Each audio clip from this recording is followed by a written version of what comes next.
Corporal Clemens, sir, from Master's Brigade at Dante's Crossroads. Who gave you permission to come riding across the face of my command yelling like a fool? Have you got a message for me from General Masters? Yes, sir. Deliver it. That's it, sir. The war's over. Lee surrendered to General Grant in Virginia, a place called Appomattox Courthouse. When? 3 days ago, sir.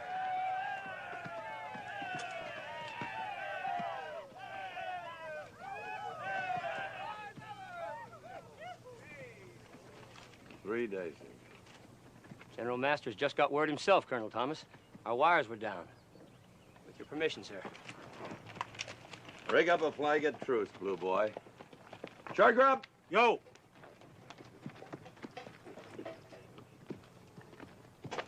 Let's go.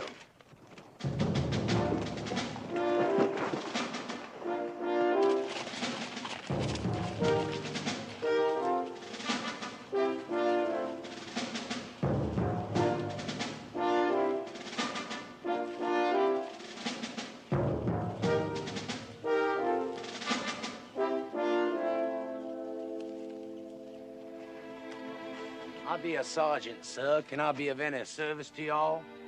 I'd like to talk to your commanding officer. Who be giving orders today, Jim? Yes, sir.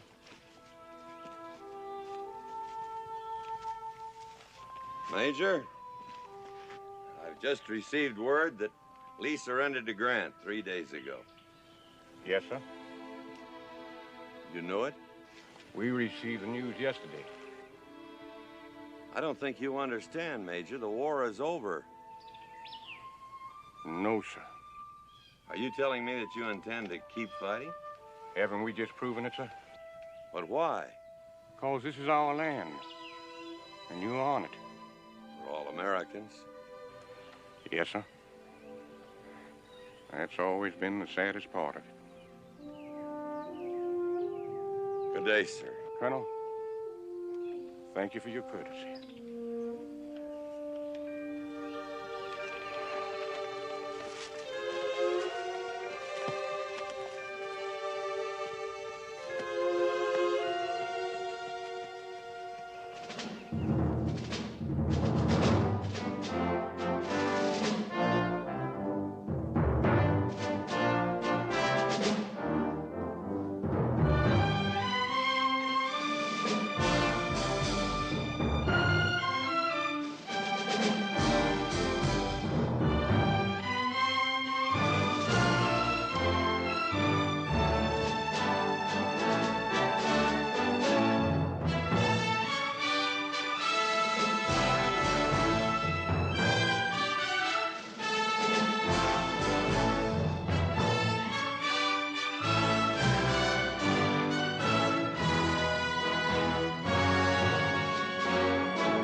Captain Anderson. Here, sir.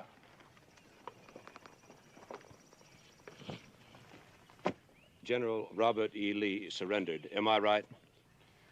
Yes, sir. That means that officially we no longer exist as an armed body. Yet everywhere I look here today, I see armed men wearing uniforms and flying the battle flag. Get it down. Yes, sir. Jameson! Yes, sir. Take down the flag. Yes, sir. All right, people, now listen to me, all of you. We have about 2,000 miles to go. 700 of them are between here and the Mexican border, and through a Yankee occupation army. We are not going to give the lowliest blue belly we meet along the way any reason to suspect we're anything but a band of homeless pilgrims. Until we cross the Rio Grande, arms and ammunition will remain in the bottom of the wagons. You men pack those uniforms away and wear regular clothing.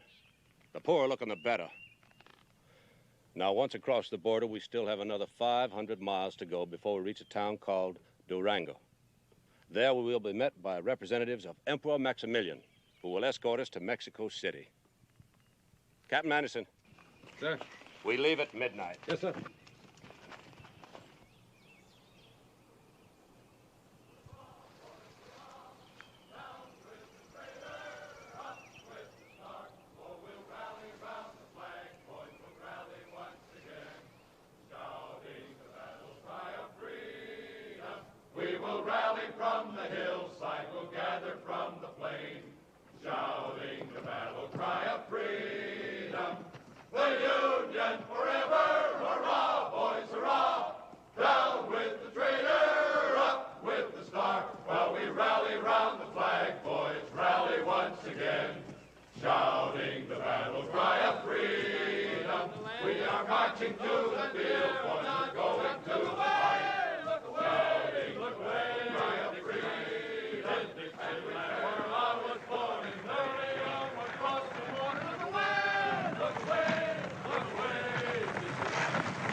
Whoa. Ah, Mrs. Langdon. My name is Benedict. Thad Benedict, late of Pittsburgh, but now of Natchez. This here's my partner, Jimmy Collins. Word's got around, Mrs. Langdon, that you people are of a mind to put your place up for sale. Is that right? I beg your pardon, sir, but I'm the sister-in-law. I believe you want to speak to Mrs. James Langdon. Ah, Mrs. James Langdon. Thad Benedict is my name. I was just telling your sister-in-law here we heard the place is up for sale. Is that right? No, that is not right, Mr. Benedict. Oh, come on, ladies. We've come all the way from Natchez just to make you people a handsome offer. Mind if I get down? Yes, she does. And so do I. My father's resting over there. He minds, too. Well. You must be Colonel Langdon. James Langdon.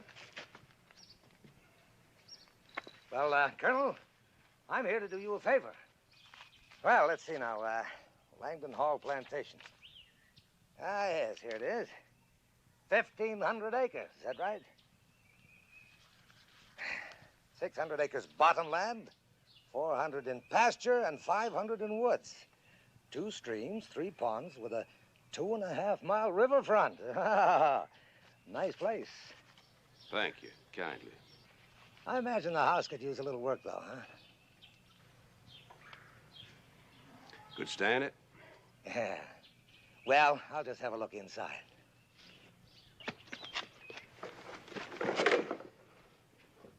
We just swept the floor, Mr. Benedict. You understand? I'll give you 50 cents an acre. That's my top offer. You buzzards, you come down here looking to get fat on the misfortune of others. This house is not for sale. Not now, not next year, not ever. Colonel, we are business. You're trash. Well, you're a right plain-talking gentleman, ain't you? You hear what the man said, Jimmy? Trash? All right, who's gonna pick your cotton? And who's gonna plow up all that bottom land out there? And who's gonna chop the wood when it gets cold? Now, Jimmy, no need to get uppity with the Colonel. 60 cents an acre. Take it or leave it. Just like that, huh? Just like that. And if I was you, I'd grab it. We're going to get it anyway, you know. We'll get the house and every last acre of land when they put it up for taxes. Oh, I see. And, how do you know it will be put up for taxes, Mr. Benedict? You went busted outfitting that rebel regiment of yours. Now, what do you say? 60 cents or nothing?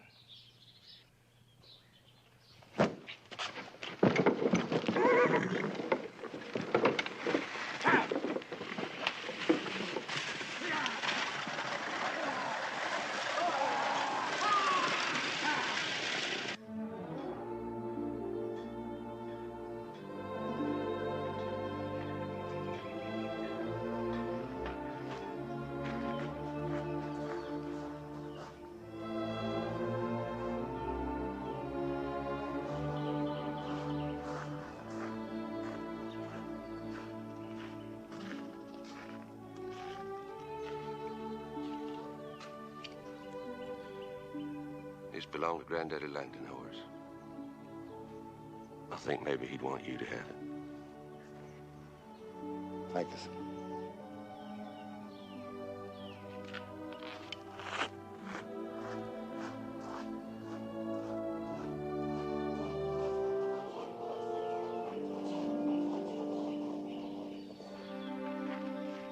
Little George, Yes, sir. bring along that anvil. Any tools you can carry. Yes, sir. Colonel, anybody going with us to talk that there Mexican?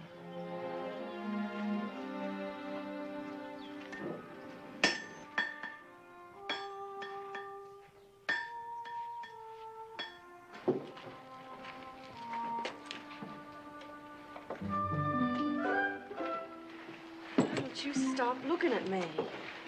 I can't, Charlotte. I just can't keep my eyes off you. Well, you make me uneasy, Bubba Wilkes, so stop it. You know I've asked you a dozen times to marry me, and you've never answered.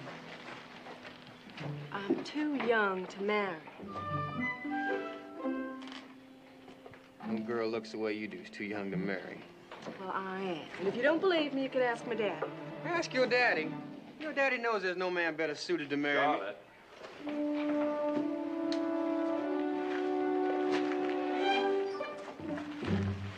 Maybe better go on up to the house, help your mother.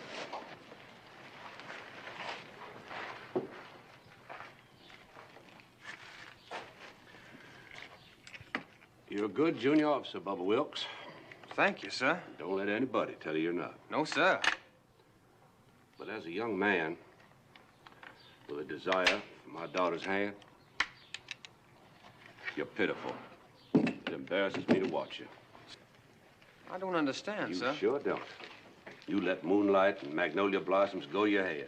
You forget the real purpose of your mission. Gilby!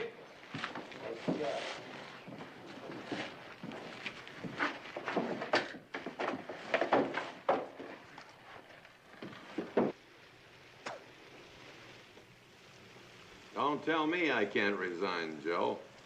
I volunteered into this outfit, and I'll volunteer out. There's still a lot of work to be done. Not for me, there isn't. I came into this thing 3 years ago with 75 volunteers, all good riders. You know how many of those men are left? No, but I imagine you're going to tell me. Well, if you'll look out this window, you'll see 10. 2 of them won't make Christmas. I still can't understand what those men have to do with you resigning. They didn't join the Army, Joe. They joined me. For 3 years, I've watched them fall. Not one of them quit, not one of them deserted. Those that are left deserve more than a pat on the back from some newspaper editor. And I'm going to see that they get it. Army needs horses. Well, there's plenty of horses in the territory. Wild horses. Arizona, New Mexico. So we're going after them. And sell them to the Army. Sure as hell not going to give them to the Army. All right. Write out a letter of resignation, and I'll see that.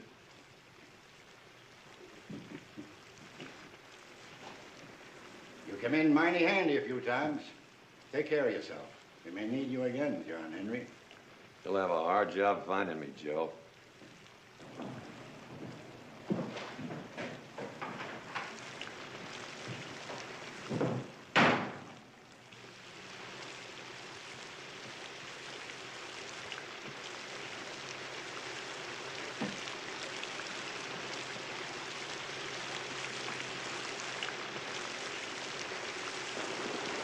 to, John Henry? Short grub, I've been trying for 3 years to get you to call me Colonel. Now it's too late. Where to, John Henry? West.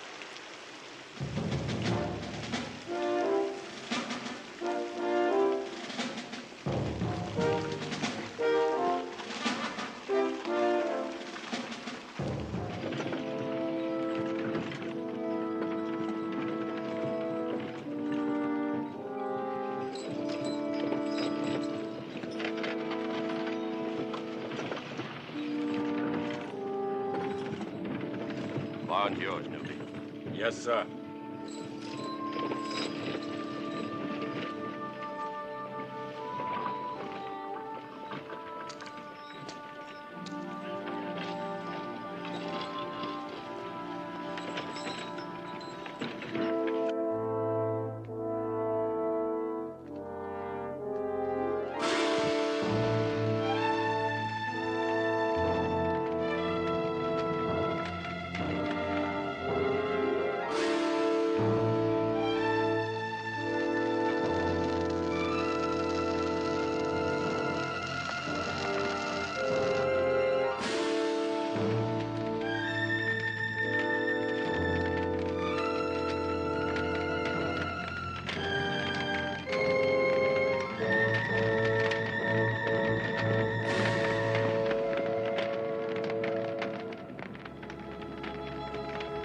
Goodbye, old lady.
How come you know they're going to get in here today?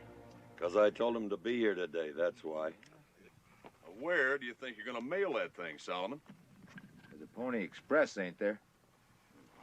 Somewhere. Still a long ways to Oklahoma, John Henry. Anything could happen. Not to Blue Boy, it won't.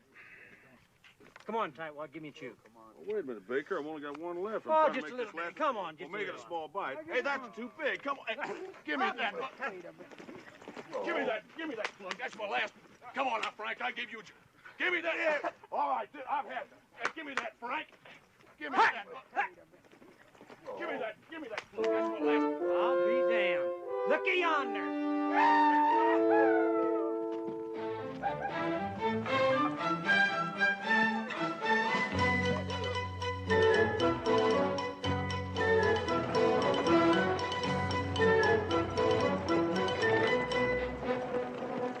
Hello, Two Toes. How's your wife? Pregnant. What, again? Cold winter. How are you, McCartney? Mr. McCartney. John Henry, the least you can do after I come all this way to say hello. Hello, Mr. McCartney. I broke my butt to get here, now you can show me something to spec. Your cooking's still as bad as I remember it? You go to hell. You still got that mangy old cat. Pie bread, the finest partner I ever had. Cleans his paws and bears his leavings. A lot more than some folks I know. Any trouble? Nope. Lost track of time, though. I reckon I'm a day early or a day late. You're 4 days late, but they don't know it. How are things at home? Bad. Like everywhere else, I guess. Yeah. Well, I guess we better get organized.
Courtney sent you some grub. That'll be damn nice of you. I hope I can do the same for you sometime.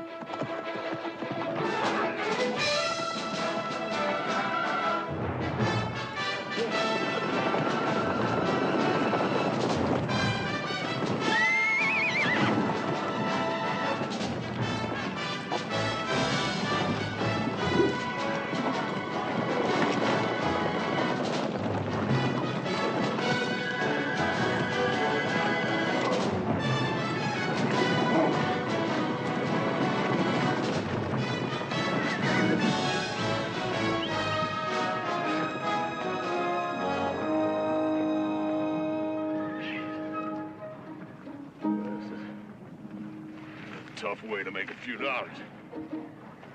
Fighting that damn war was a hell of a lot easier than this.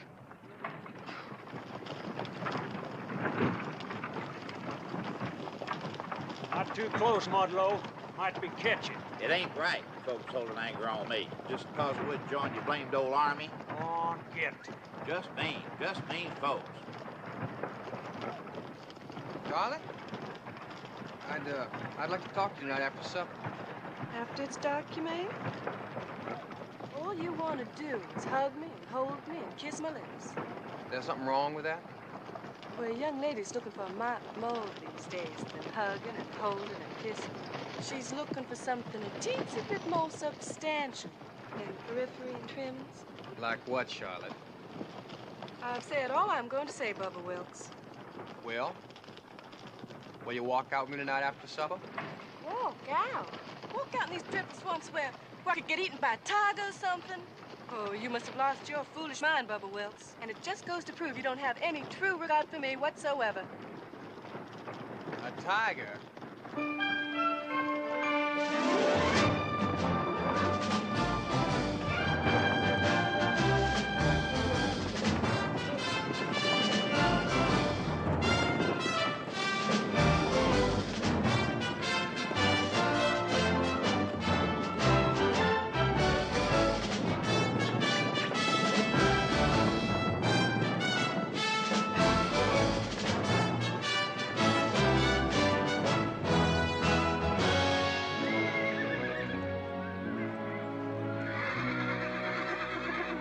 First good grass you come to, give him a rest. All right, John Henry. We'll be back around sundown. Yeah.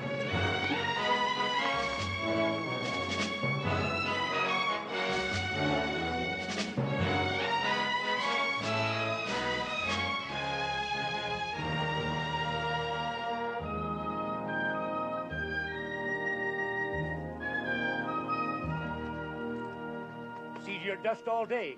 What you driving, Buffalo? Stage arrived yet?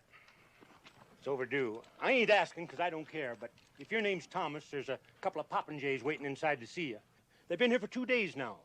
I give them water the first day, and they took en route. Government agents? I ain't asked. They ain't said.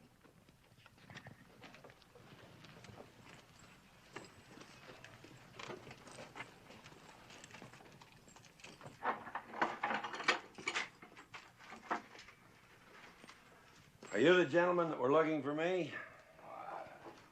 You are Monsieur Jean-Henri Thomas. You have me at a disadvantage. I am Monsieur Pierre Pétain. This is my companion, Senor Luis Escudero. We have the honor to represent the Emperor Maximilian of Mexico. Oh. Won't you have a chair, Monsieur Thomas? Well, thank you. No, we're waiting for the stage and... We understand you have many horses. Is that correct, Mr. Thomas? It could be. We have been authorized by the Emperor to purchase all you can supply. Well, I'm afraid you gentlemen have made a long trip for nothing. My horses are going to the United States Army. But, Mr. Thomas, we'll buy the whole herd, sight unseen. Top dollar, if you drive them to Mexico. All expenses paid. Stagecoach coming. Sorry, gentlemen. Our army needs them. Pardon me.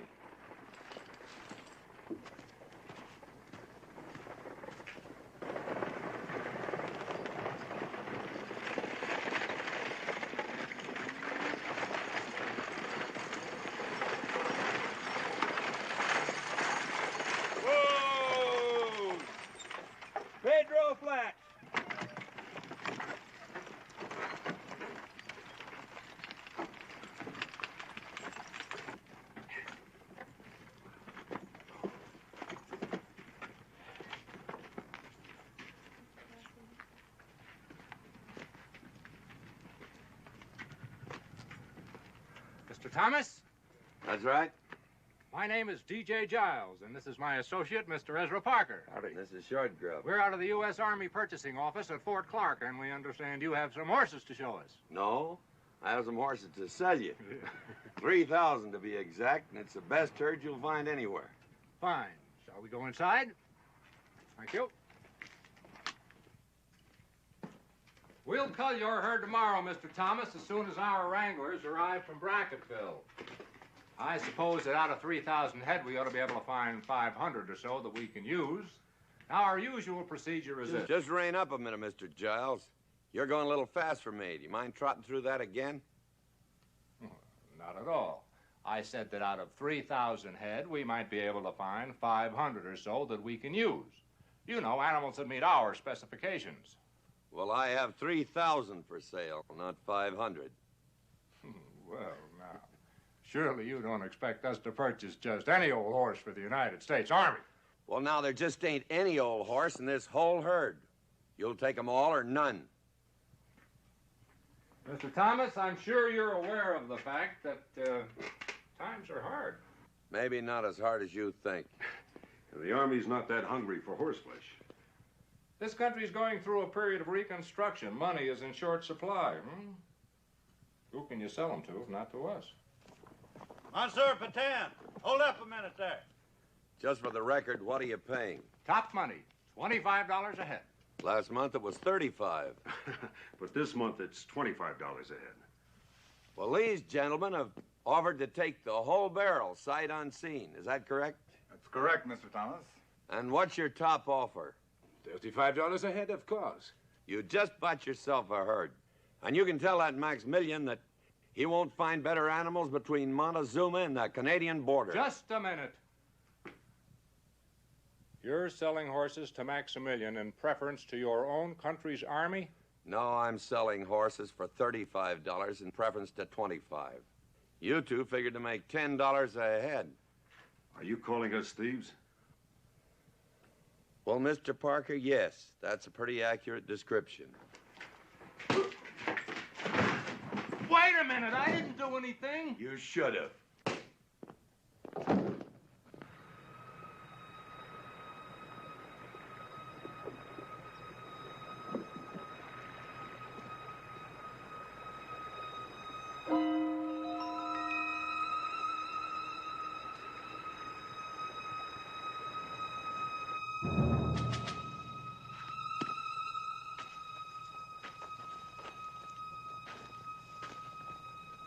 Read that message again, Sergeant.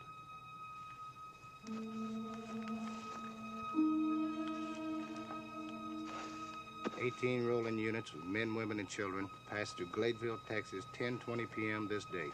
Suspected Confederates. Probable destination, Mexico. Detain, search, and turn back."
What do you make of that?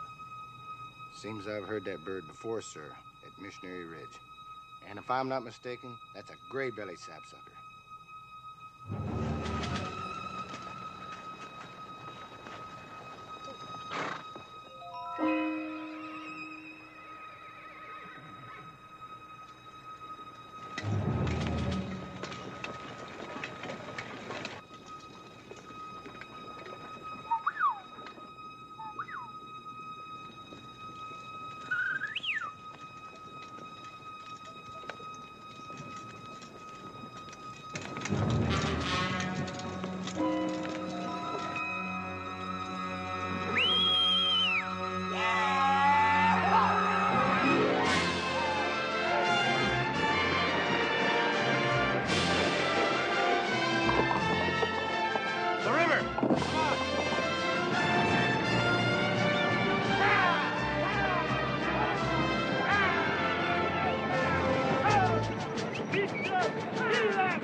your weapon!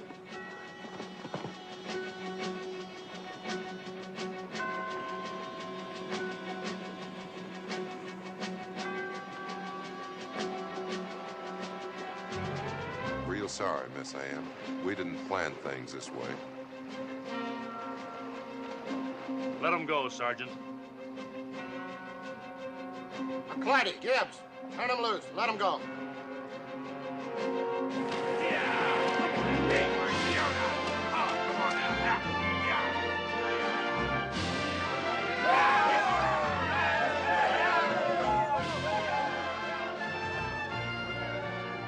Sir, I don't mean to... I know, Sergeant. But if I can't have the whole dog, I don't want the tail. Yes, sir.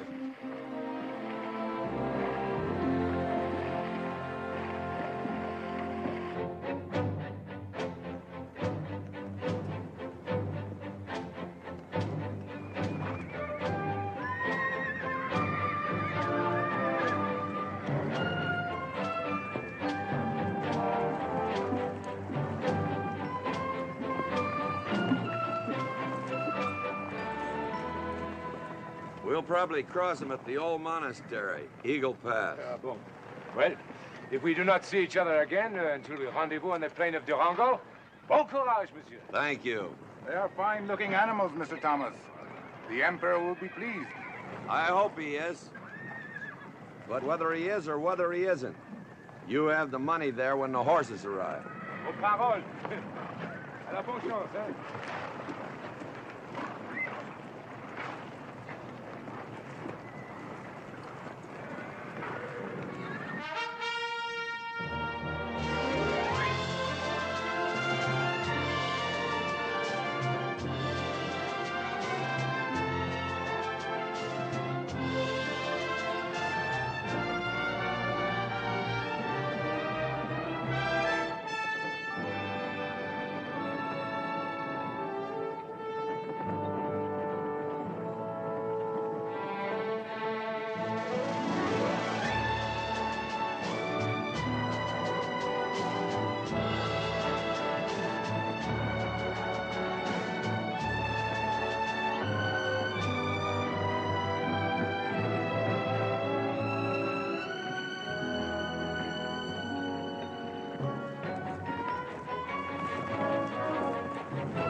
What's troubling you? Cavalry's coming from Fort Clark. Damn government agents. Can they stop us? Not if we get across that river, they can't. Let's take them to Mexico! Let's go!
We'll be mighty proud to stop him, Mr. Giles, all 12 of us, just as soon as you tell us how to go about it.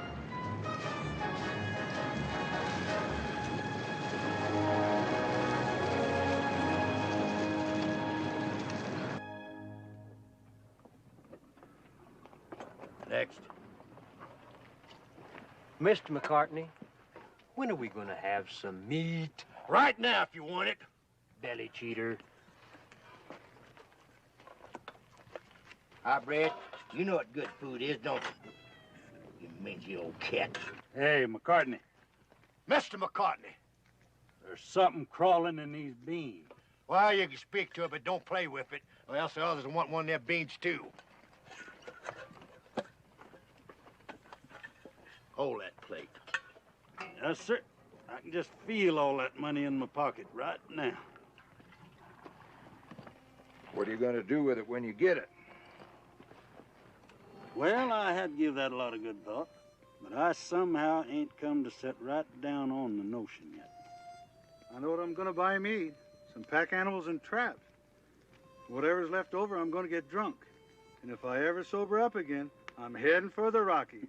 Well, that might be fine for you, Whit, but me being better bred, of course, I got higher ambitions. Like what? Like building a small library under a big elm someplace. Me and Highbred's going to go to St. Louis and open up a little cat house. Everything quiet out there? Would you believe it, John Henry? I had to wake two of the men. Let's hope it stays that way. You ain't expecting trouble, are you, John Henry? Trouble? Well, let's see. We got Maximilian on one hand and Juarez on the other and bandits in between. And on top of that, we're Americans in Mexico taking a cavy of horses to a very unpopular government. Why should we expect trouble? How come you didn't tell us that beforehand? How come you didn't ask me?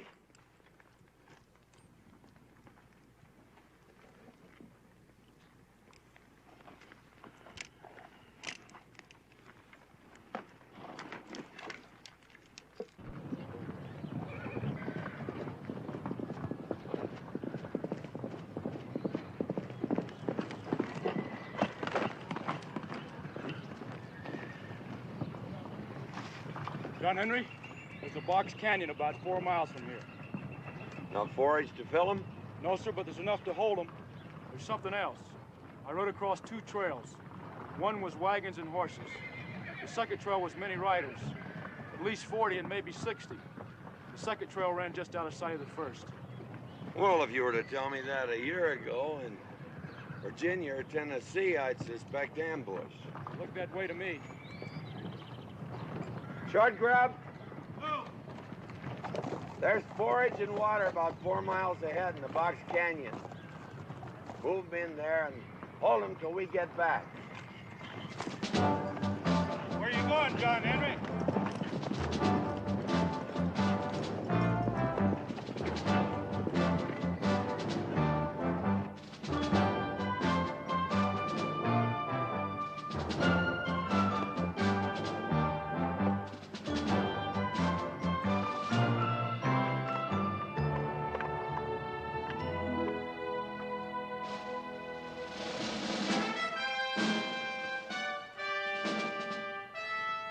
I don't believe it.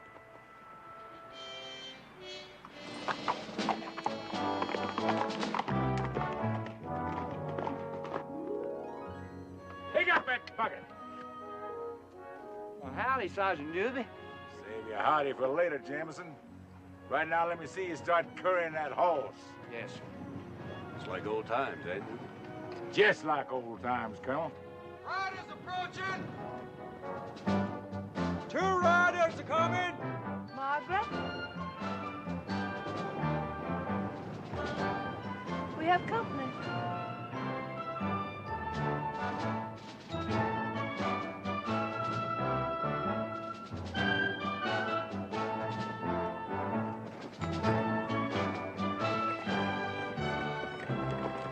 Afternoon. My name's Thomas. We're driving a herd of horses south, just over the hill. I'm Colonel James Langdon. Mr. Thomas, what can I do for you? Well, it isn't what you can do for us. We came to warn you that you're probably riding into a bandit ambush. How do you happen to know that? Well, Blue Boy here's a full-blooded Cherokee. When he suspects something, you usually get it. There's 40 to 60 riders moving parallel to you, just out of sight.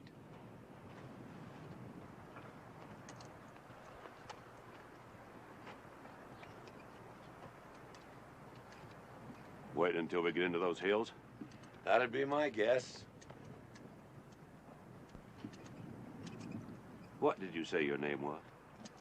John Henry Thomas. Don't I know you from somewhere? To my knowledge, Colonel, we've never met before.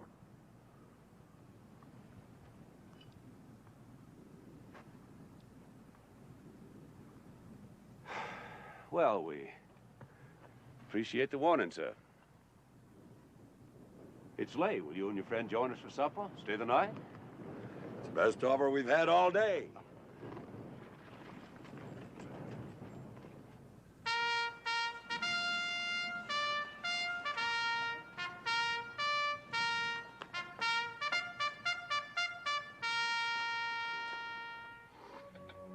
That's nothing like a full stomach facing the unknown future. Well, I hate to be persistent, Colonel, but I think the future's pretty certain. I fully agree.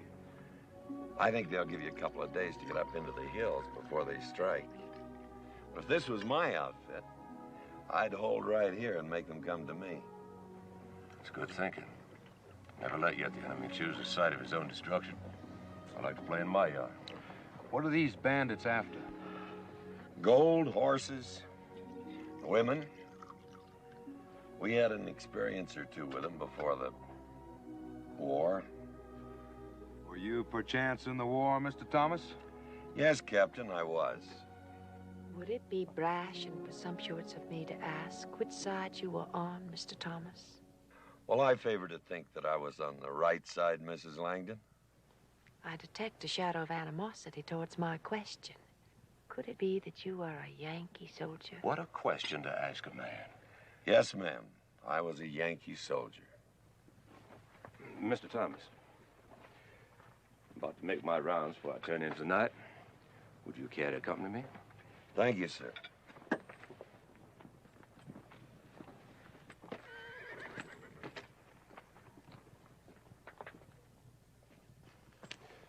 I suspected it when I saw those Union trousers on that Indian boy. My son was killed by Union cavalry at Shiloh, Mr. Thomas. We called it Pittsburgh Landing. You were there then? I was. May I ask your rank? I was a colonel in that cavalry. John Henry Thomas, of course. Well, you were on George Custer's right flank when you charged the breastworks at Madisonville, weren't you?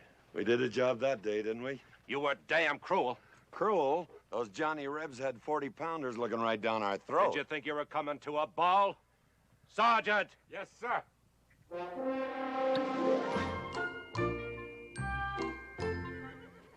I can find the time. I'm going to sit down and write the social history of bourbon.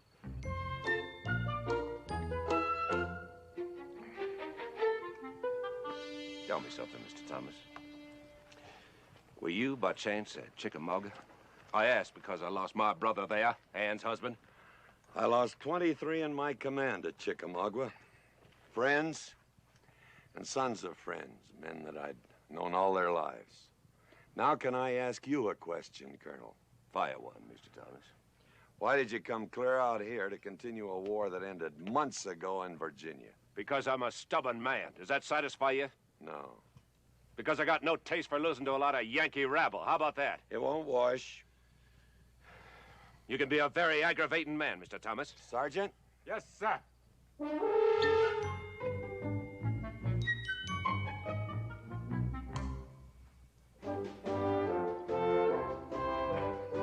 Let's just say we haven't seen the end. You'll see it quick enough if you keep drinking this stuff. Excuse me, Colonel. Sergeant?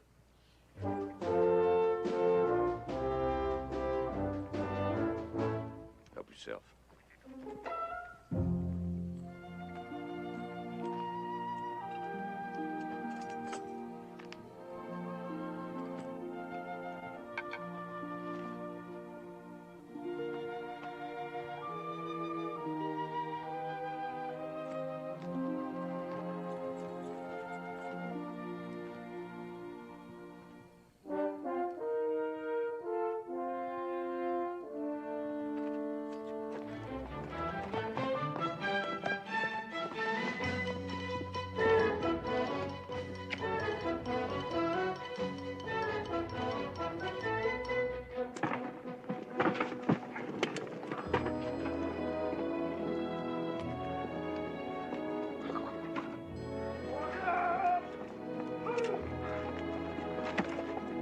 long guns now. Come on over here. Hurry. Come on now. You get over here with me.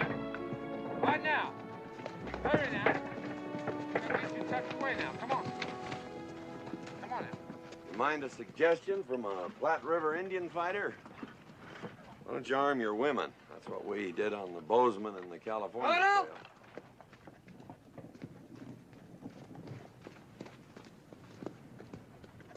All our night pickets come in yet? All but Jameson, sir.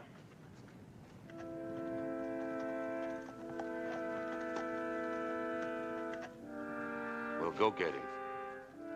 Carlisle? Little George?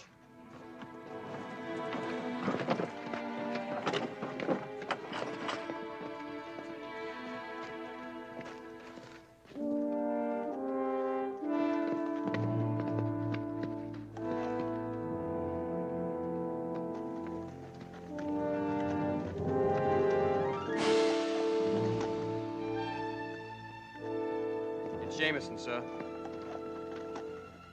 All right. Take him down, Joe.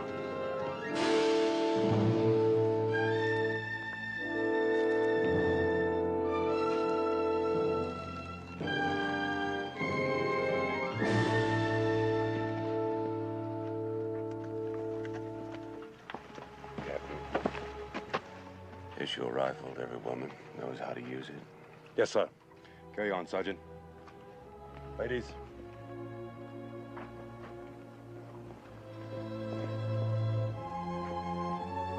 Colonel?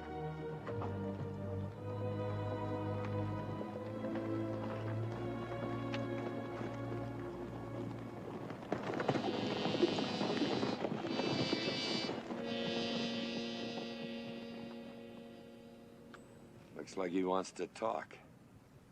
We have nothing to talk about. Well, he's got you outnumbered. Let's start from there.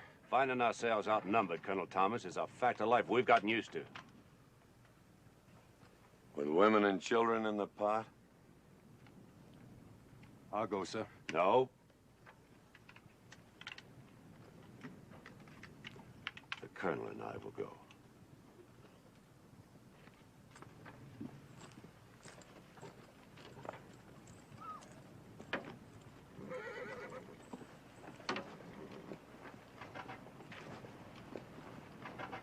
Let's understand each other, Thomas. Your Indian friend rode out of here last night with no explanation. He hadn't returned. One false move on your part and my men won't miss. Friend, your men have been missing me for years. As far as that Indian boy is concerned, his father was Bold Eagle, one of the bravest warriors that ever rode a horse. And on top of that, he's my adopted son. And I haven't done this much explaining in years. Don't press me, Captain. Anderson. Yes, sir.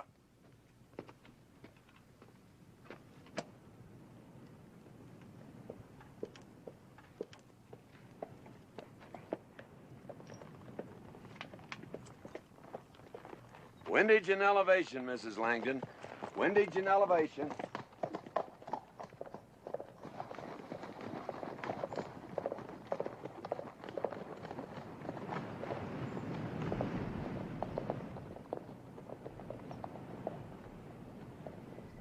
Buenos días, señores. Yo soy Escalante. Do you speak English? Ah, sí. I speak English most excellently. Well, then, tell us what you want and be damn quick about it. We want everything. We're so poor, and we need so much. I'm going to ask you one more time. What do you want? We want your wagons, your horses, your guns, and your gold. And you also have some women, senor. This fool's serious. You can bet your life on it. It's preposterous. Yeah? I have more men than you. Yeah, and if you want to lose most of them, you come right on ahead. Otherwise, you better hightail your ass right on out of here. I'll fight 1,000 of them before I'll give you a penny. I was hoping you'd say that.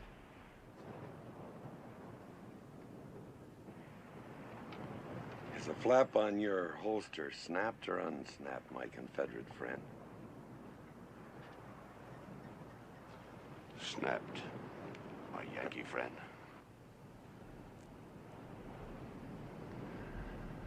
I guess I'm his pigeon.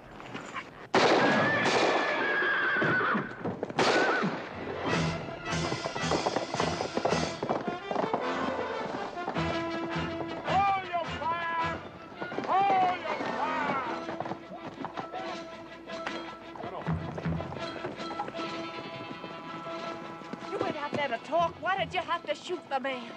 Conversation kind of dried up, ma'am.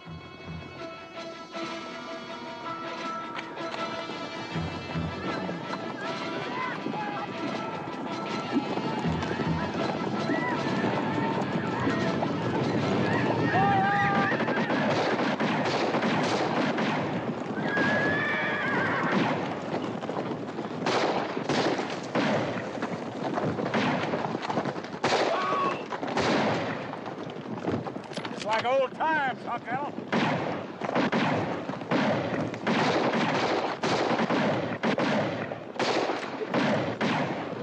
Margaret. Margaret!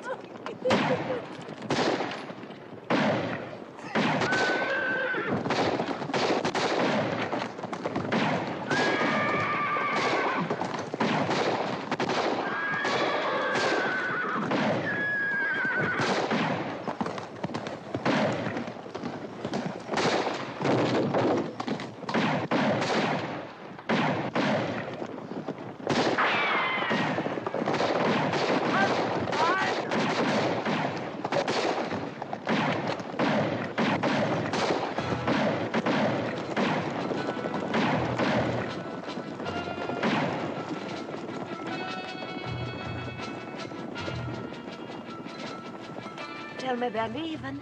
No, ma'am. They're reforming to charge again. Leastwise, that's their plan.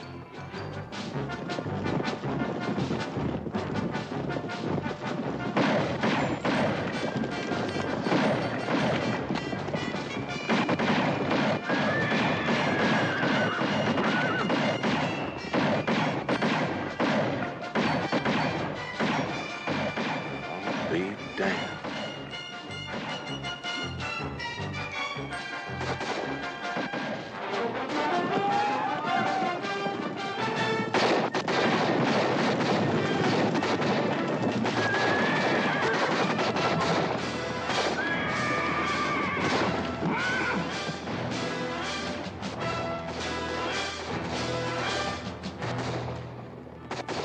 They're leaving now, ma'am.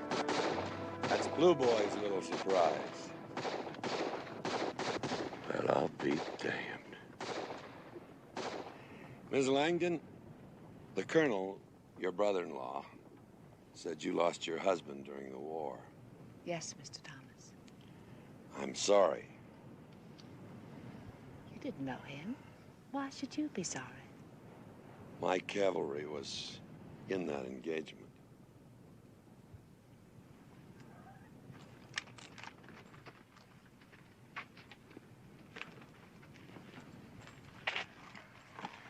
Colonel Thomas, I want to thank you. No thanks are necessary.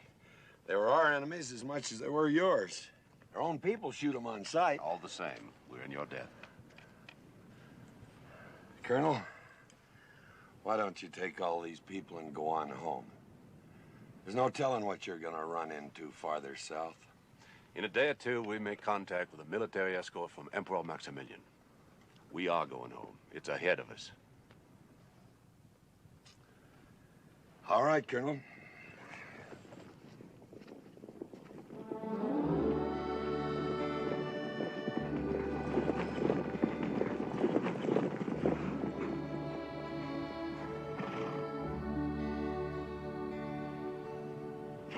Who you waving at, Blue Boy?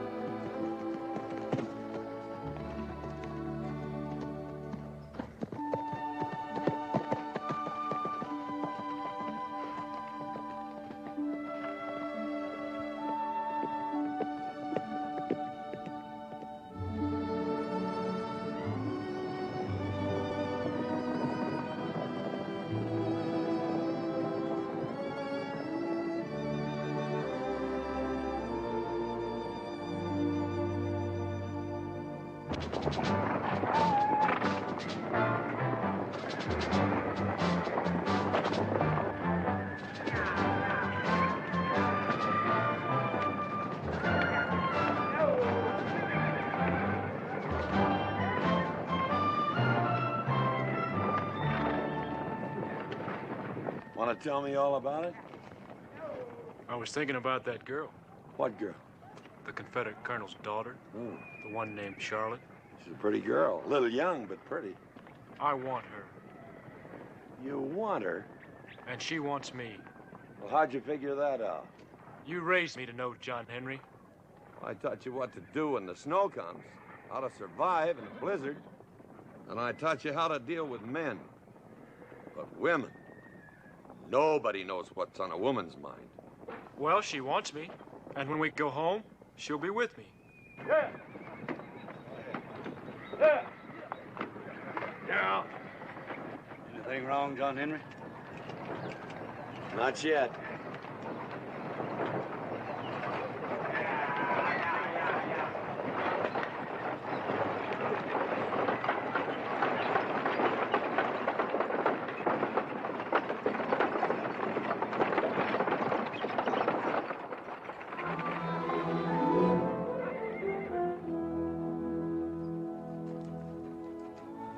McCartney, give me a cup of coffee. Never mind, I got his coffee. This damn Sanchez burner cut in half. Man's coming, John Henry.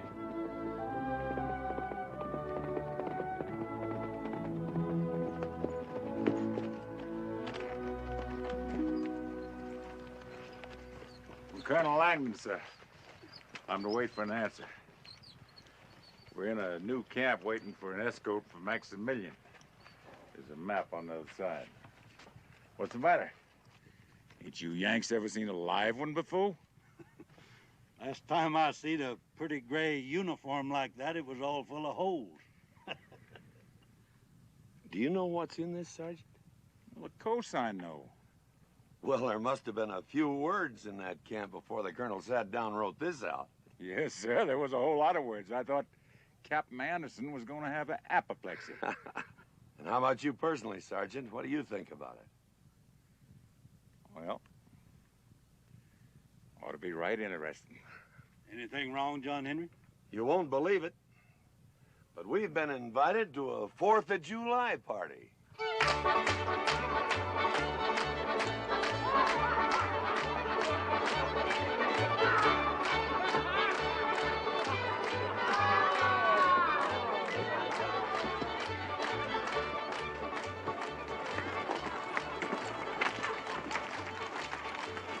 We'll be on our best manners today. Glad you could join us, Colonel. Thank you, Colonel, for inviting us. First time we've ever been invited to a Confederate shindig. Well, I'm not surprised, all things considered. Get down. Thank you. Get down, all of you. Well, we didn't intend to interrupt the festivities. Well, what are y'all looking at? You ever seen a Yankee before? Just people. Start playing! Captain. Sir? It's Colonel Thomas's men to take care of. Sir, They're our guests, Captain. Make sure they enjoy themselves. Yes, sir. Wilkes! I'm getting a little dry, Colonel. Would you care to join me, or would you indulge? Where's the sergeant? I'll risk it. Follow me. Thank you.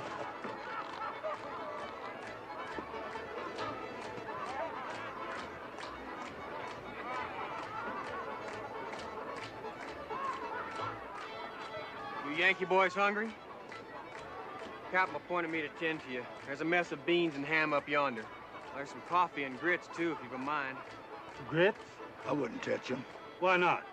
Might be unclean. Well, it will be a change in cooking. I'll drink to that. Me too. Take some home. Right with you. Thank you. Mrs. Langdon? Mr. Thomas? That's a mighty attractive dress. French, isn't it? Yes. I bought it in New Orleans before the war. I've seldom had occasion to wear it since.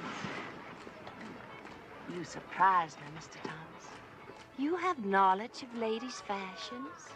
Well, I was once married, and I have knowledge of the cost of such things. You are, sir? Oh. Sipping liquor? Good. What finer than what the sergeant provides? May you be in heaven half an hour before the devil knows you're dead. To your health. Jimmy? Excuse me, Colonel Thomas. Certainly. Cousin Cora, that Sam? Oh, they're having another go-around. Oh, shoot. Would you excuse us, please? Of course. Colonel. Here, tip yourself.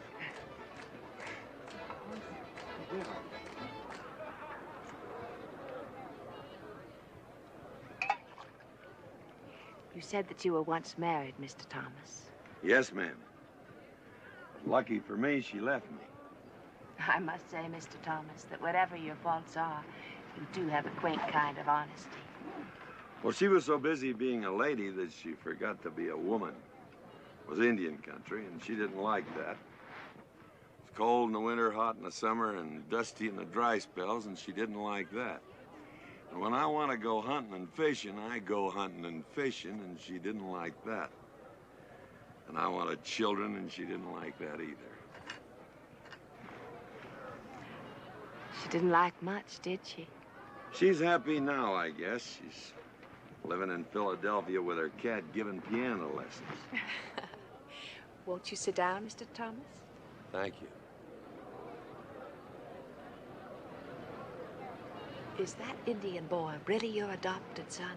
Yes, but I'm as proud of him as if he were my own blood.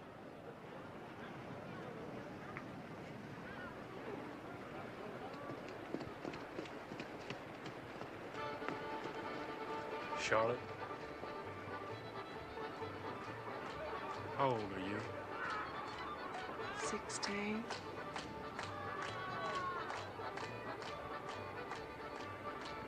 Nobody ever looked at me the way you do. Charlotte? Oh, I'm gonna kill that Bubba Wilkes. Charlotte! Why are you afraid to have someone see me kiss you? Because what I feel is private. I've never felt like this before. And I want to keep it. I want to keep it just like it is. Charlotte, I believe you promised me the next set.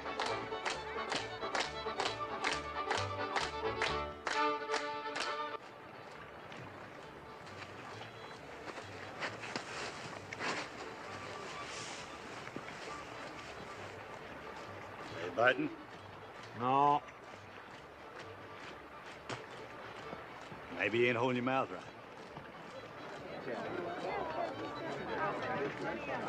My name's Hugh Mudlow. How you fellas today? Say, you wouldn't happen to have a little jug of whiskey on you, would you? They won't give me one. They won't talk to me or nothing, just 'cause I wouldn't join their army. Well, why wouldn't you join the army? Didn't want to get shot, that's why. Sure glad you fellas came over here today, though. I ain't had nobody to talk to, and... Hey!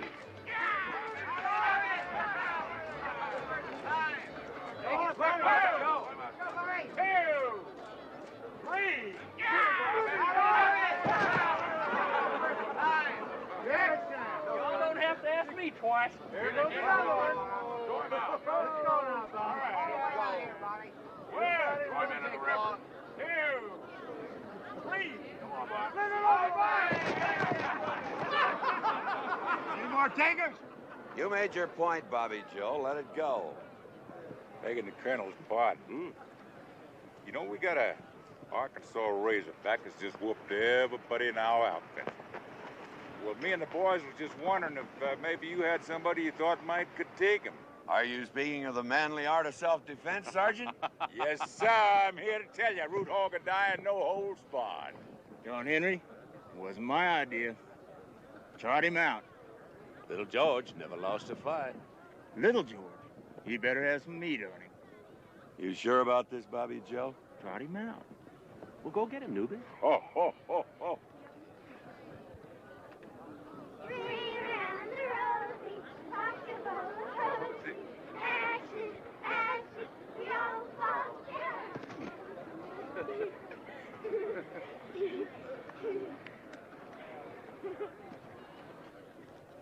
Tell me it ain't what I think it is.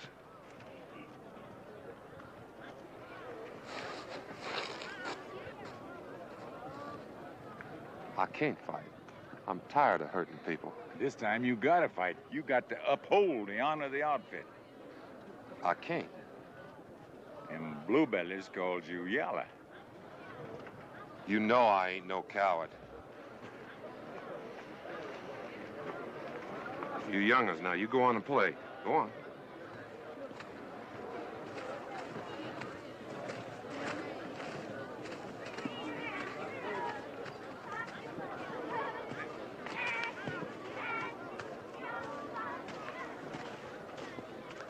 You wait right here. Get she out of that blouse. Yes, sir. Well, gentlemen, here he is.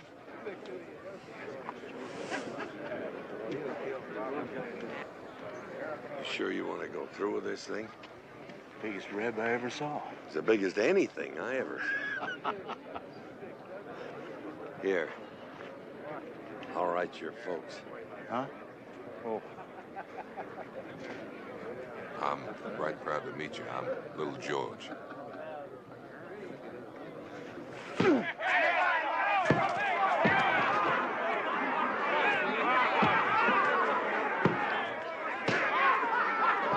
Get him, Bobby Joe. He ain't tough. He ain't? No.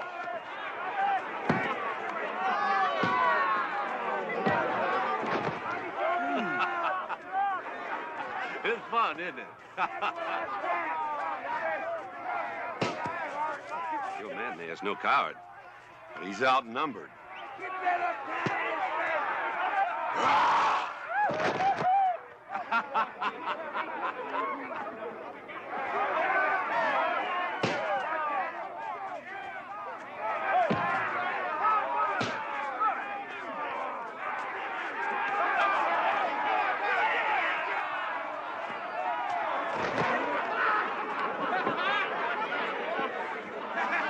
Get in there, Yank!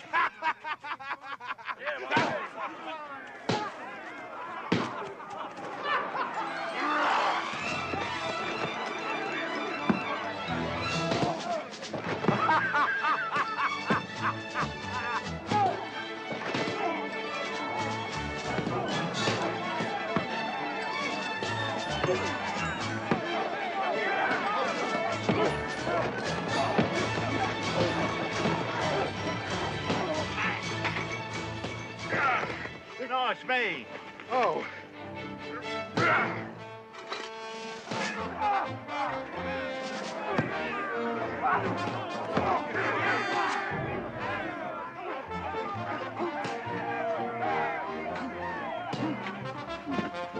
Grits.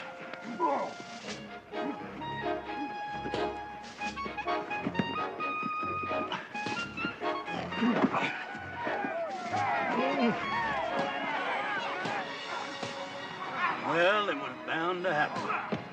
Bound to. I sure don't feel much like it. No, me neither. Just one fool thing after another. Yep, that's sure is.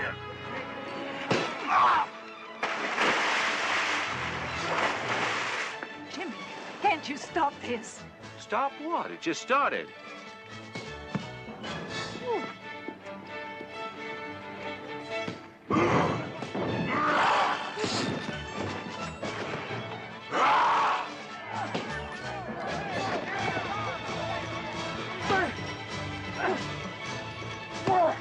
Thanks, John Henry.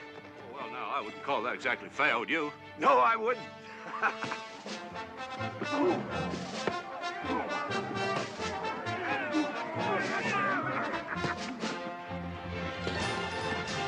Oh, excuse me, sir. Oh, nice party, John Henry.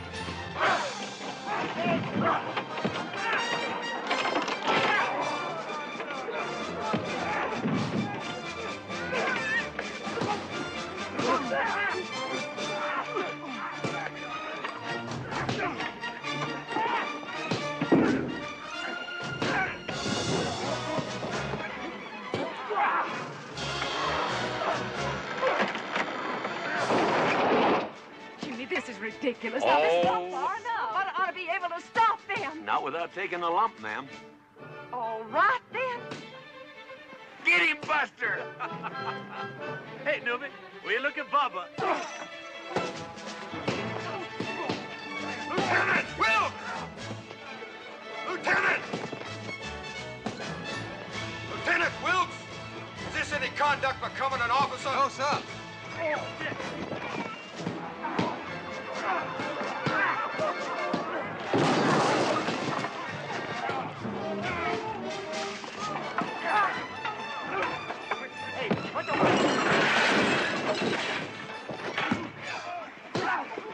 Well, now, Colonel Thomas, would you care to make this unanimous?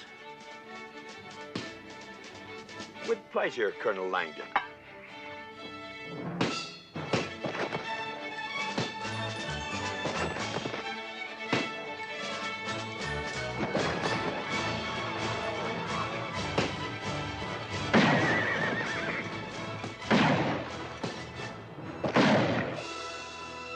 Well, now, why'd you want to do a thing like that? I want this stopped. I want this stopped now.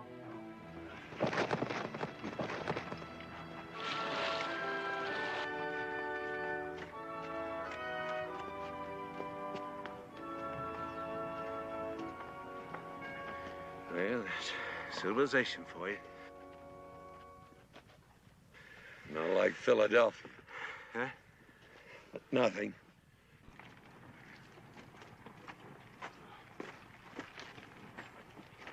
Oh, Colonel.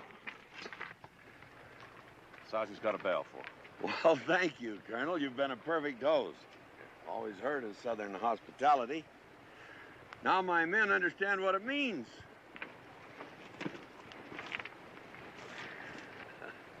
Well, I thought my men would do better, Colonel, seeing as how it's the first time in years we had you Yankees outnumbered.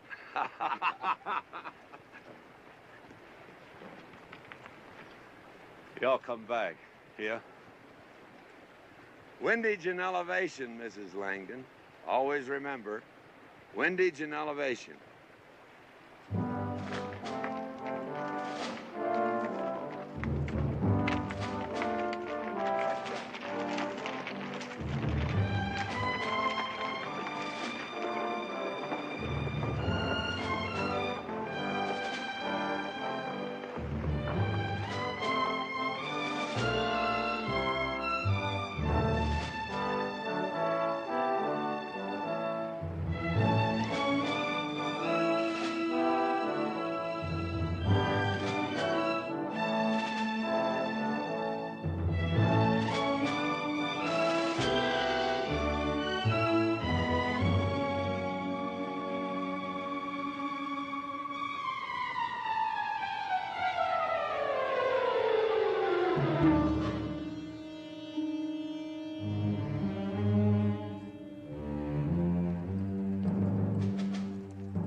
French. You suppose bandits done it? Bandits that have stripped him. More than likely, Waristas. I want one man to go back to those Southerners and tell them to forget their escort from Maximilian. This is it.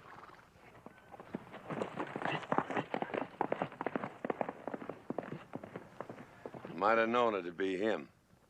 He's been acting kind of peculiar lately, John Henry. Figure he's sick? Yeah.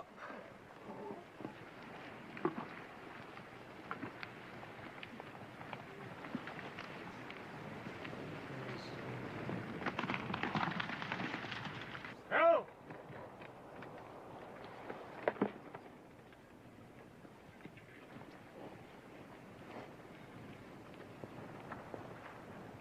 There'll be no escort from Maximilian. John Henry sent me to tell you. How does he know that? We ran across them 5 miles south of here. They're dead. John Henry thinks the Waristas did it. See. Colonel, you're not going to believe that, are you? Why should I not believe it? Why would those Yankees bother to send us word of anything? It just doesn't make sense. What reason would I have in coming to you with such a lie? Yes, Captain. What reason? It's late, son. May as well stay the night. Thank you, sir. Margaret, Ann, set another place. This young man's joined us for supper.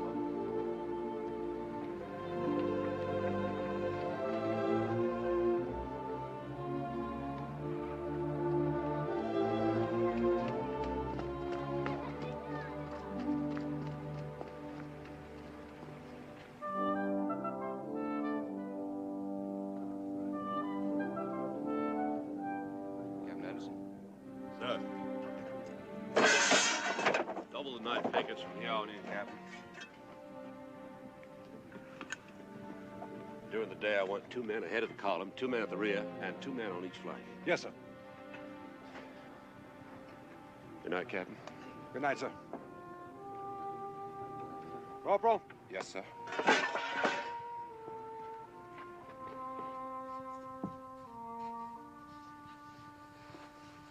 Jimmy, how far are we from Durango? 3 days.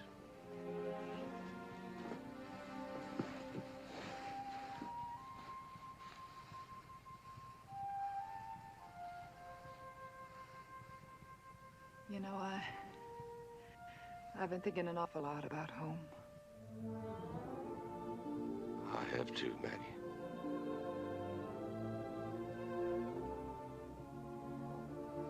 And my home is you. Oh, Jimmy.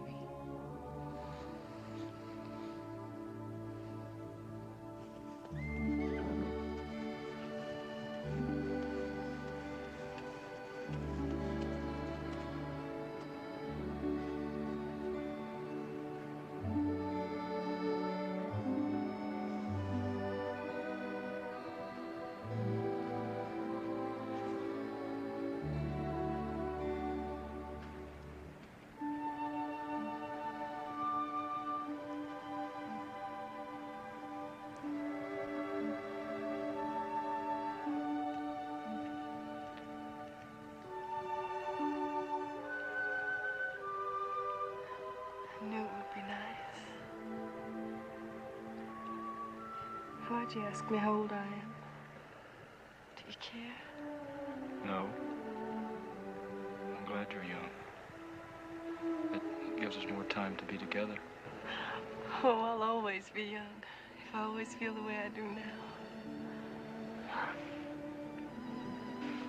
When we go back to the territory, you'll be with me.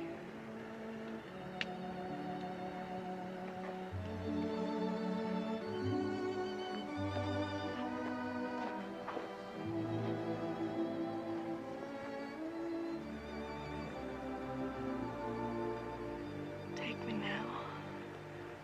Tonight? You go to bed.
Doc says, sorry, partner, you're going to die. Them hors d'oeuvres was mighty fine, Mr. McCartney. But for my trimmings, I'd like a Kansas City steak. Well done. You go to hell. John Henry, did you ever hear about that gal in St. Louis? She had the dangdest itch and the dangdest... Shut up. We're coming down to the end of it now. We've lost 500 horses between here and the border. And I don't think that's very funny. We lose any more and somebody's gonna be damned uncomfortable.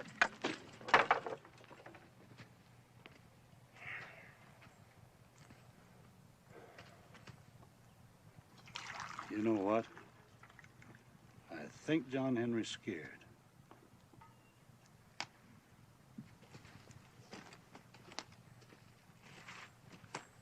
How about some coffee?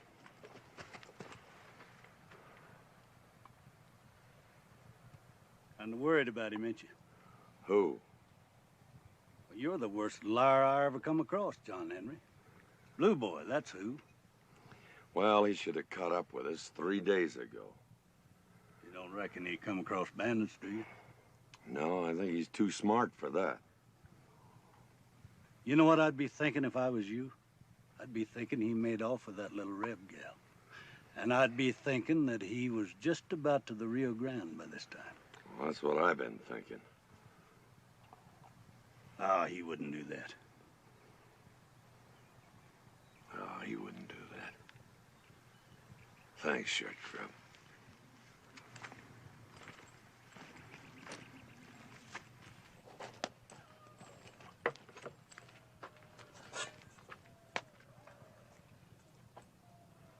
I've changed my mind. Oh. Oh!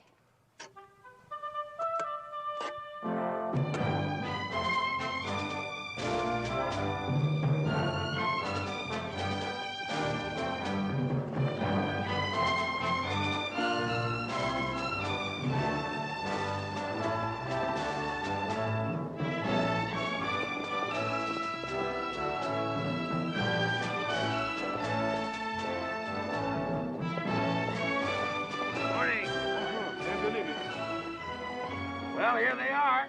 You ready for it? We're all set to make the count, Mr. Thomas. Good. Did you encounter any trouble along the way? Well, nothing to speak of. Well, we're here and the horses are here. How about that money? Oh, it's coming. By special courier with a troop of the Emperor's cavalry. He is most appreciative. Well, how soon is that special courier due? Any day. Shall we make the count? Why not?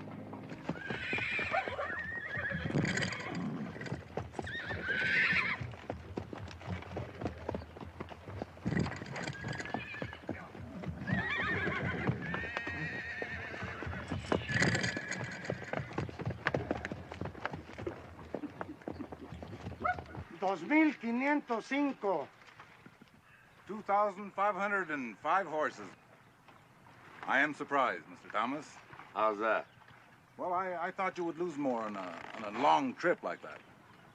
Well, I had an understanding with my men. I asked them not to lose any more, and they didn't. How long are we gonna be here, John Henry? Till they give us the money. My men haven't been home for 4 years. We're a little anxious, so we won't be hard to find. We'll be right-handed. ¡Ahí vienen los americanos! ¡Ahí vienen los americanos!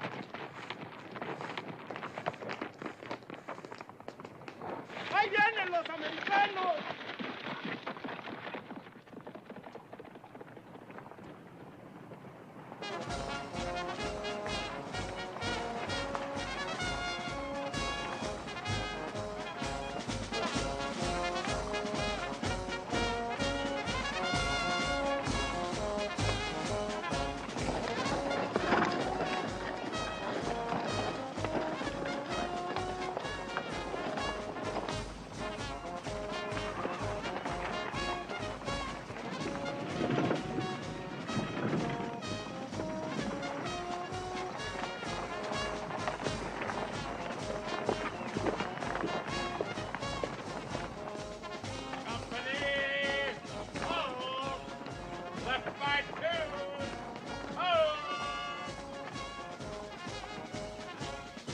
compliments, sir.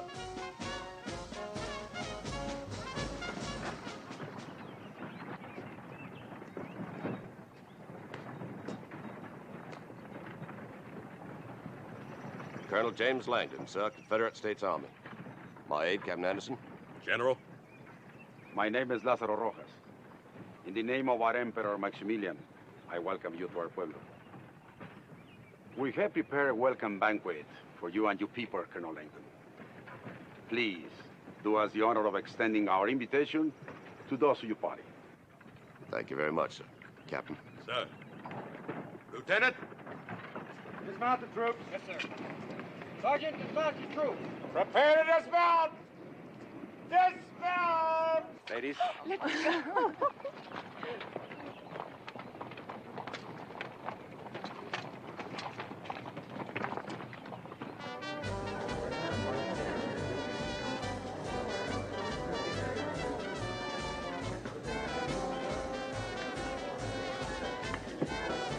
Saludos, amigas. Sí, amigas.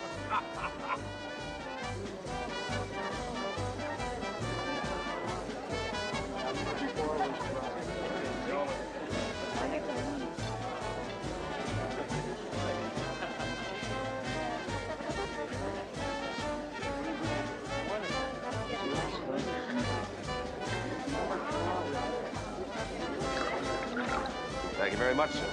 Salute. Ah, salute.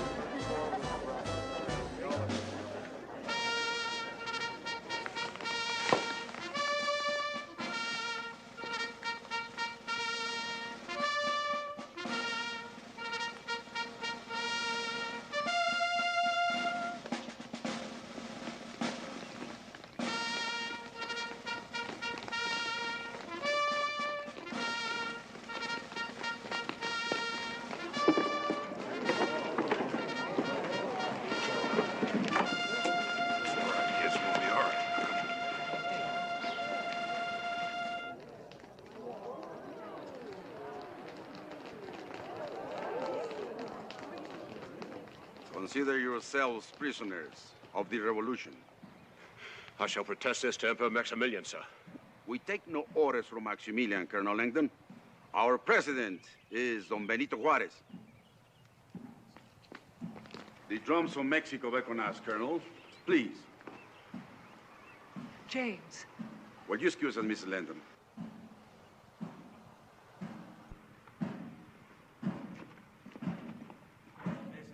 Ánimos.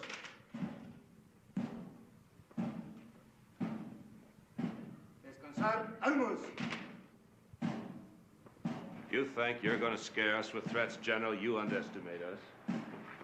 No, Colonel Langdon. We have estimated you very well. Aside from the men in your party, there are 32 women and 17 children. You are friends of Maximilian. He has brought the French into our country, and they have tried to ride roughshod over our people. Now Maximilian has brought you, Southern Americans, into our country because he can no longer get help from Napoleon. These Frenchmen killed the entire population of a small village. Every man, woman, and child butchered. Blanco, izquierdo. Izquierdo. En descanso. Atención. Más.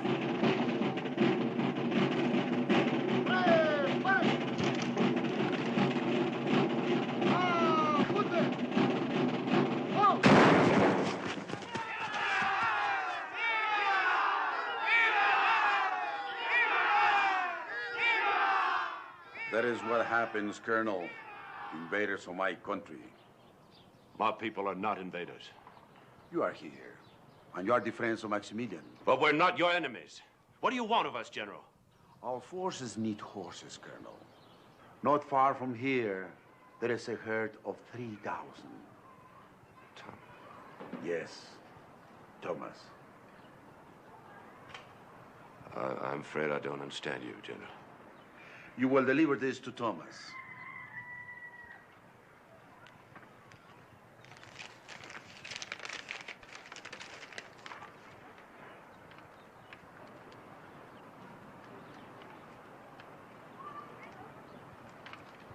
I'll be damned if I will.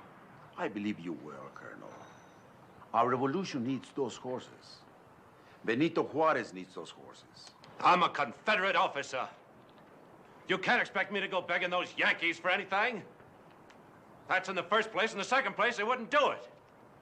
They have no reason to care what happens to us. Well, General, that man, Thomas, would spit in my face. You will do as I say, or you will all be shot. I'm not asking any Yankee for anything. Very well.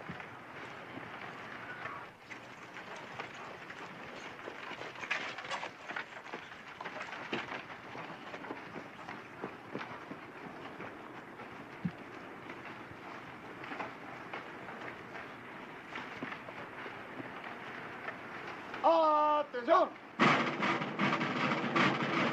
¡Preparen! ¡Apunten!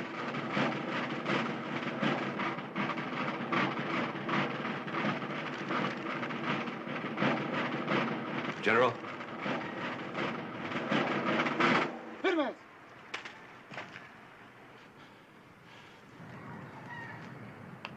I'll go. Regresen el prisionero a su lugar.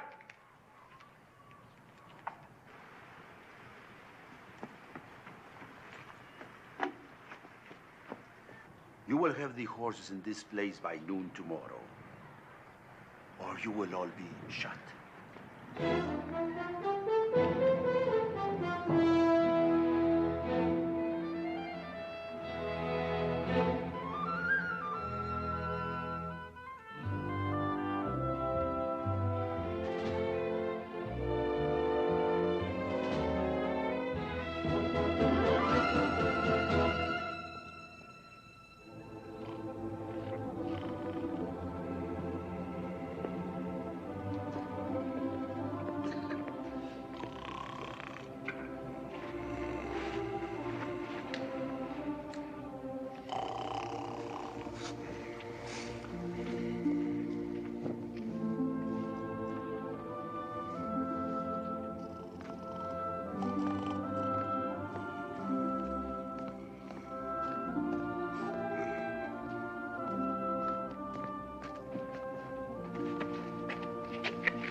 Dale uno.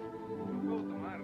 ¿No quieres? No, no quiero. No puedo tomar todo de guardia, muchachos. Bueno, ahí nos vemos, man. Ándale, que va bien. Ah, qué muchachos estos.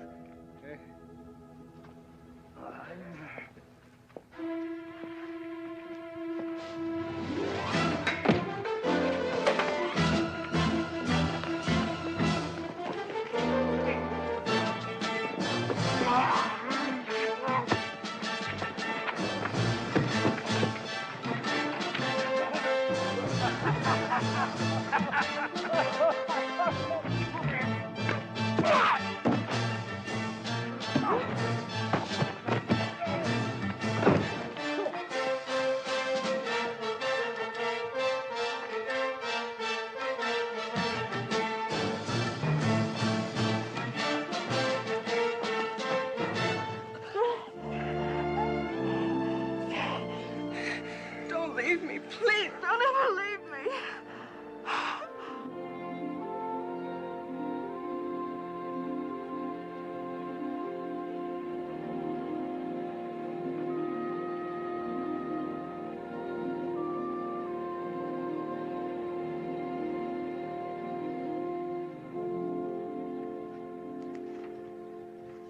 All right, get up.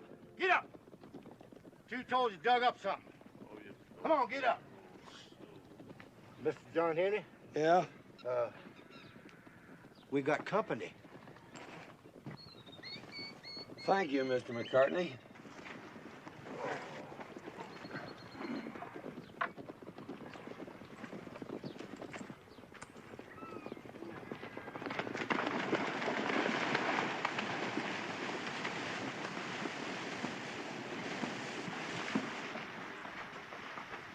What's all this? We found this man. Found me? You trapped me, you... Here, untie him. I told you that uniform would get you in trouble. Mr. McCartney, you got the coffee ready? All ready. Morning. Buenos días. Wake you up? Oh,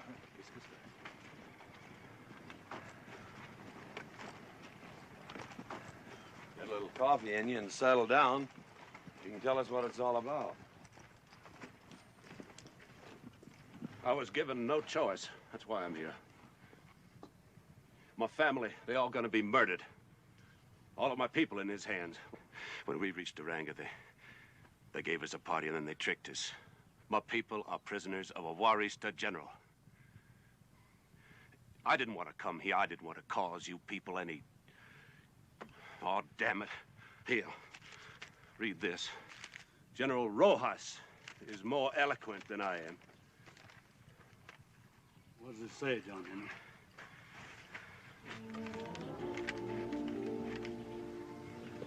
It's good coffee. Thank you. You really think so? Well, it's your game. How do you want to play it? John Henry, we've been dealt lots of tough hands since the summer of '61. Here's one I wish we could pass. Well, this don't leave us nothing, John Henry. We ain't never had nothing, no, Al. Now, wait a minute, Bobby Joe. You mean you're willing to give up all them horses to them Johnny Rebs? Well, I ain't no Christian, but my mama was. John Henry, you remember when I lost my horse up there at Pittsburgh Landing? Yeah. There I was without a horse behind that log, and them Rebs was all over me. But there's one didn't have no gun. Remember me telling you about that one come crawling up to me behind that log? Yeah, but what's that got to do with this? Well, this Reb, he said he was all tuckered out and he wanted to give himself up. So I told him to get the hell on out of there. I didn't want to. You know what he said to me? No. You got me whether you want me or not.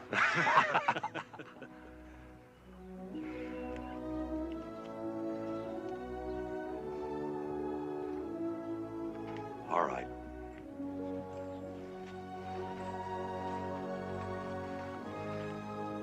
Looks like you're stuck with us. John Henry, Well, if we have to get there by noon, we better... Where's that?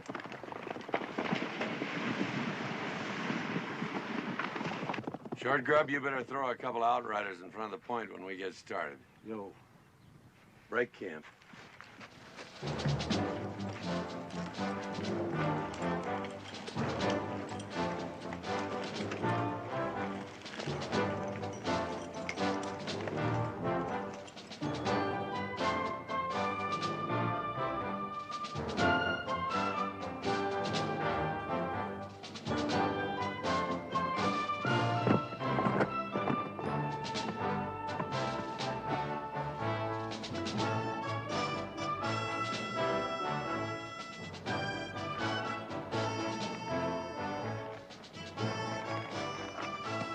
Allez tout droit à Durango.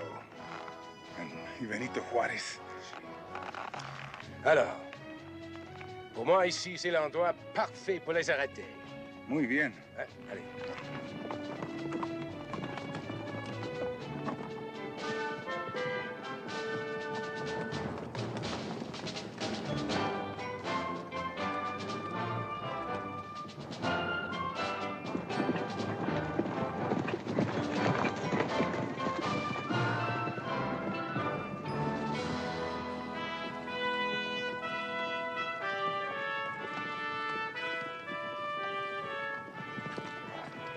Blimey sakes, those Frenchies have really found some help. I thought we'd run away from all that.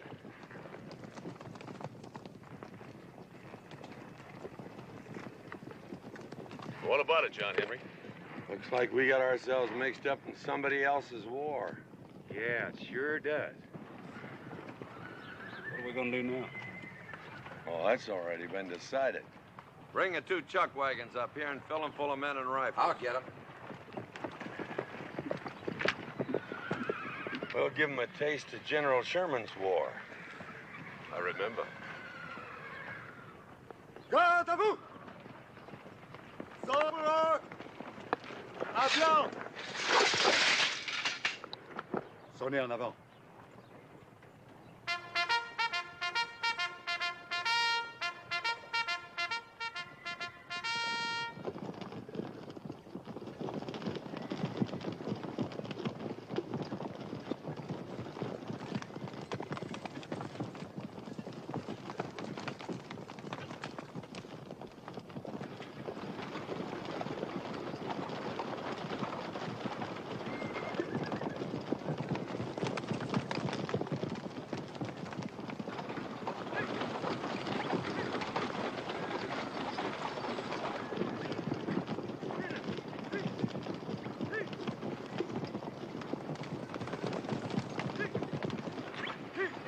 Getting a little close, ain't it, John Henry? Yep.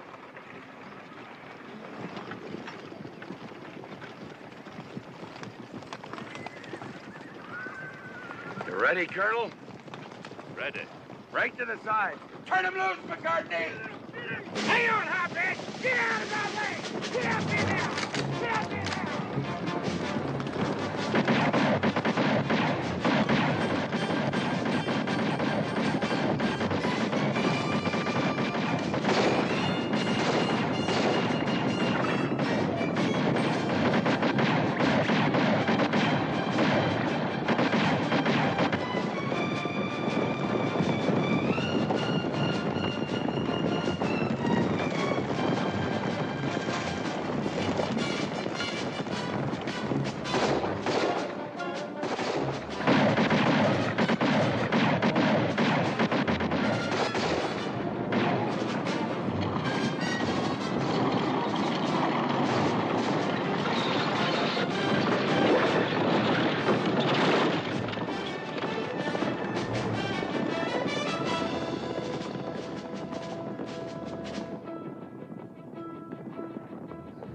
Short grub, take care of hot bread for me.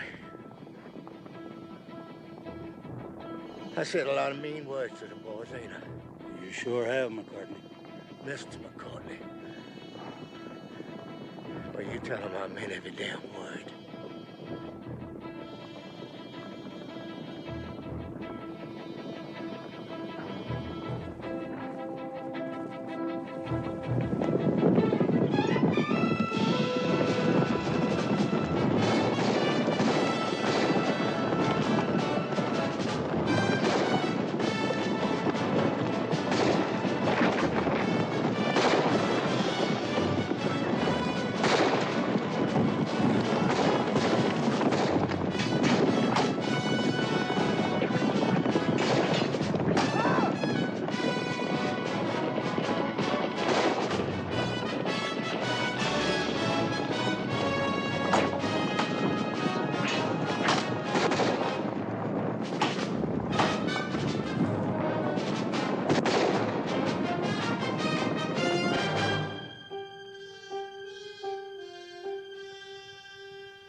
You, 2 steps forward.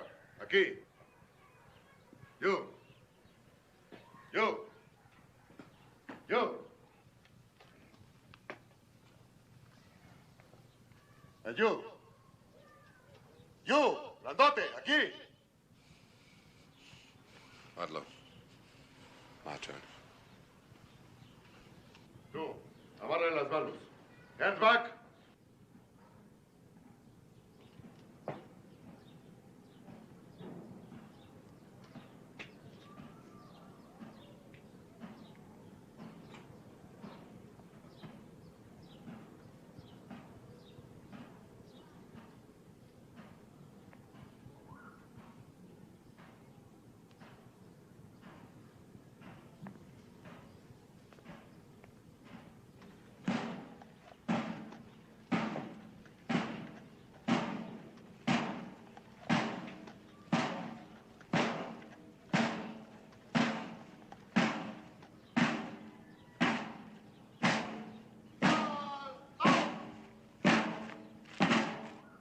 Ustedes, condúzcanlos al pelotón. ¡March! ¡Marchen!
fallen esos tambores!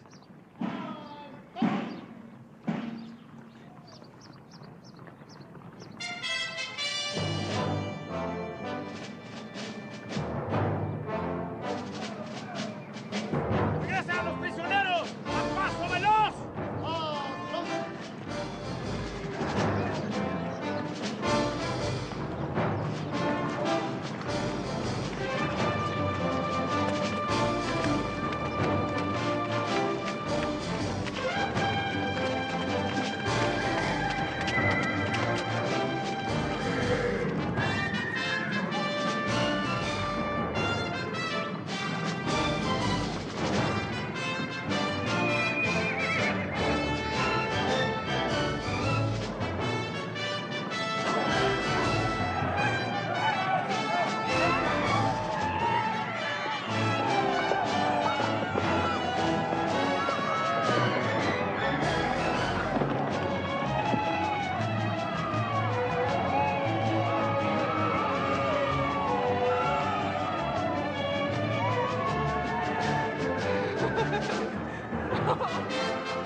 You have completed your mission, Colonel Langdon. Thank you. Well, John Henry, James!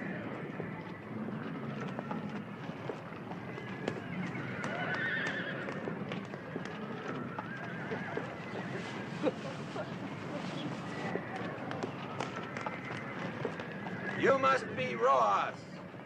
General Rojas. And you must be John Henry Thomas. You drive a hard bargain, General. War is war, Colonel. You should know that. Yeah, you win one, you lose one. It is cognac, the only good thing the French have brought to my country. May I propose that we drink to the health and success of my president, Don Benito Juarez, the revolution, and the future of Mexico. Here, here.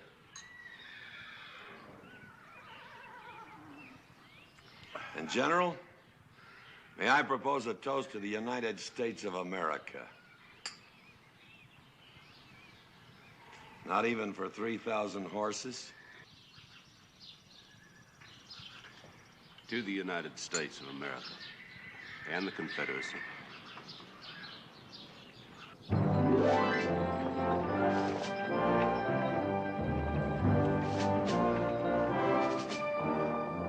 John Henry, what are that Indian boy's intentions?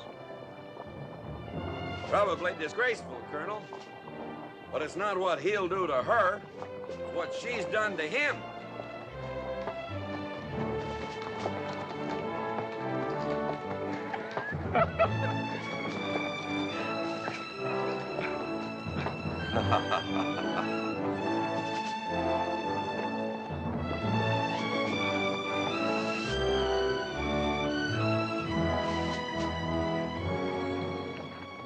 It ain't much like old times, Colonel. No, it ain't much like old times, Mr. Newbie. What do you plan on doing once we get back home? Well, the only place a man can raise more hell than he can in a war is on the floor of the House of Representatives. An old friend of mine once told me people like to vote for heroes. So I guess that's what I'll do. That team working out all right? Sure. You going back to the Oklahoma Territory, Mr. Thomas? Yes, ma'am. Just as fast as I can get there. There many women out there? Some. Good country, I suppose. From the Missouri to the Pacific Ocean, mostly good land for farming and raising cattle and raising a family. Are you going to raise a family? Well, Solomon, can't you play any other tune? Sure, boss. Not neither, Yank.